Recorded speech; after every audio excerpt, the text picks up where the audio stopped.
Bonjour, ici Pasteur Timothée. Pourquoi Jésus ne s'est-il pas défendu au-devant de ses accusateurs, qui disaient toutes sortes de faussetés à son sujet? La réponse ne nous est pas donnée directement, mais l'histoire nous est racontée dans Matthieu chapitre 27 à compter du verset 11. Jésus comparut devant le gouverneur. Le gouverneur l'interrogea. « Es-tu le roi des Juifs? » « C'est toi qui le dis, » déclare Jésus. Mais aux accusations que les grands prêtres et les anciens portaient contre lui, il ne répondit rien. Alors Pilate lui dit, « Tu n'entends pas tous ces témoignages contre toi? » Il ne lui répondit sur aucun point, de sorte que le gouverneur était fort étonné. Et nous le serions nous aussi. Vous savez, lorsqu'un homme est rendu à comparaître devant le gouverneur, le représentant de Rome sur cette terre de la Palestine, bien, c'est le dernier endroit où il peut aller. Après, il n'y a plus personne pour pouvoir le sauver. Et Pilate le sait, Pilate sait sa compétence, Pilate sait qu'il peut le libérer. Pilate connaît aussi ceux qui l'accusent.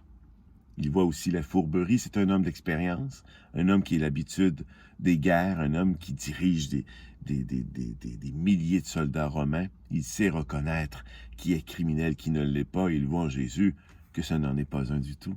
Et il veut donner la chance à Jésus, par une défense, de pouvoir l'aider, lui, Pilate, à le libérer. Mais Jésus ne dit rien. Et Pilate sait que s'il ne dit rien, ça va être difficile de ne pas le livrer à toutes sortes de tortures et à la mort. Pourquoi Jésus s'est-il tué? Pourquoi Jésus n'a pas parlé? Bien, c'est tout simplement que, obéissant toujours à son Père, au plan qu'avait son Père pour sa vie, et aussi obéissant à l'Esprit Saint, parce que Jésus était rempli de l'Esprit. C'est comme ça qu'il faisait ses miracles, c'est comme ça qu'il enseignait.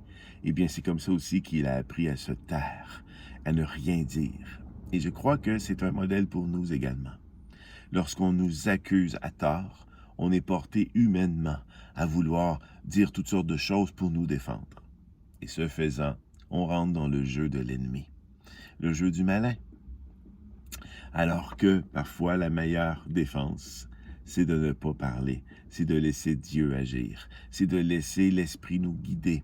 Si nous avons à dire des choses, nous dirons que très peu, et que ce que l'Esprit nous dira de dire. C'est pour ça que Jésus répond à Pilate, « C'est toi qui le dis, que je suis roi des Juifs. » En voulant dire, bien, oui, je le suis, mais par ton témoignage, devant eux, ça a beaucoup plus de force que si c'est moi seulement qui le disais tout seul, pour me justifier. Voilà.